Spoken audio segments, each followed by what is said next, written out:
आप देख रहे हैं नेक्स्ट नाइन लाइव। मैं हूं मेघा सिंह। यूक्रेन और रशिया के बीच युद्ध का आज 10वां दिन है और वॉर अपडेट्स में हम आपको बताने वाले हैं कि आज 10वें दिन क्या खास बात रही। रूस और यूक्रेन के बीच जो ये हमले अभी भी जारी है, क्या अब इसका अलग मोड़ हो सकता है, क्या ये युद्ध अब रुक सकता है। तो आज 10वें दिन क्या क्या चीजें सामने आई है लोगों की, ये हम आपको बताने वाले हैं। वहीं एक दूसरी तरफ ये भी खबर आ रही है कि जो व्लादिमीर पुतिन है वो अब बैठकर बातचीत करने के लिए तैयार हो गए हैं और यूक्रेन और रशिया के बीच वार्ता के तीसरे जो मीटिंग है वो भी हो सकती है। और इसी बीच एक और भी खबर आ रही थी कि जो यूक्रेन के राष्ट्रपति जेलेंस्की है, वो ऐसी खबरें आ रही थी कि वो यूक्रेन को छोड़कर पोलैंड चले गए हैं, लेकिन इन सारे खबरों को नकार दिया गया है। तो चलिए देखते हैं आज युद्ध के 10वें दिन क्या खास रहा है। यूक्रेन इन दिनों रूस हमलों से तबाह हो चुका है। आलम यह है कि शनिवार का दिन जंग के बीच कई बदलाव वाला रहा है। जहां सुबह से ही यूक्रेन के शहरों पर हमले जारी है, वहीं रूस ने भी वहां 5.5 घंटों का सीज फायर करने का ऐलान कर दिया है। इसके जरिए वहां फंसे लोगों को निकाला जाएगा। इसी बीच एक बड़ी खबर ये आई है कि जितनी बड़ी कंपनियों ने व्यापार बंद करने का ऐलान कर दिया है।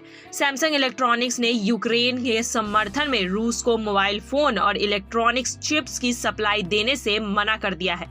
सैमसंग ने अपने बयान में कहा है कि मौजूदा जियोपॉलिटिकल मुद्दे की वजह से रूस को सामान नहीं भेजना है। कंपनी ने एक और बयान में कहा है कि हम इस कठिन हालात की लगातार निगरानी कर रहे हैं, इसके बाद ही अगला कदम तय किया जाएगा।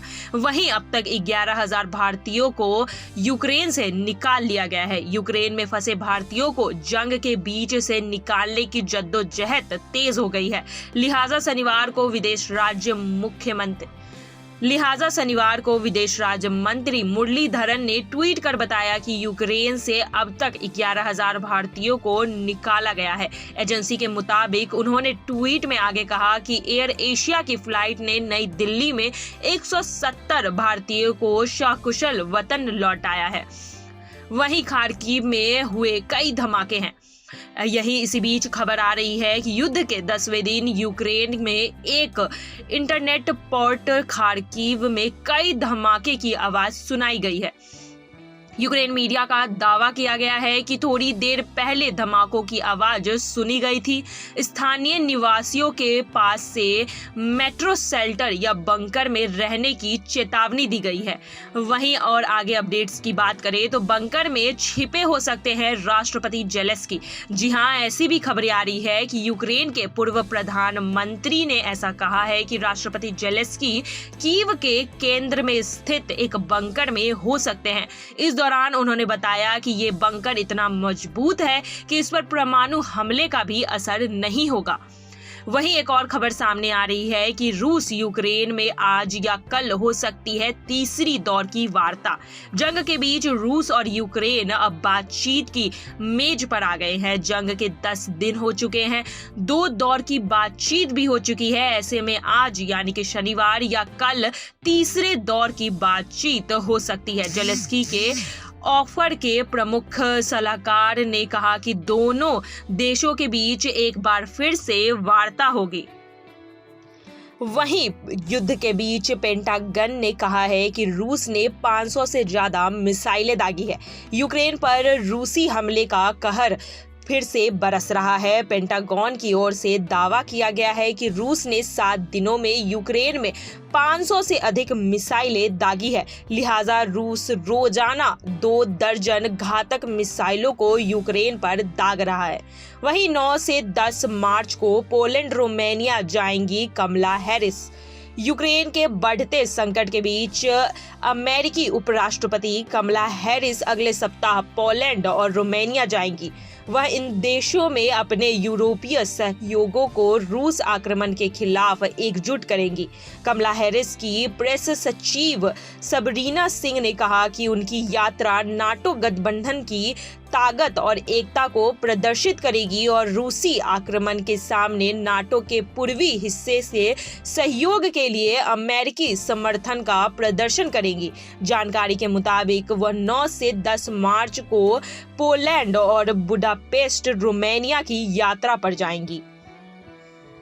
वहीं अब बुक में रूसी सैनिकों की फायरिंग से 2 लोगों के निधन की खबरें भी सामने आ रही है।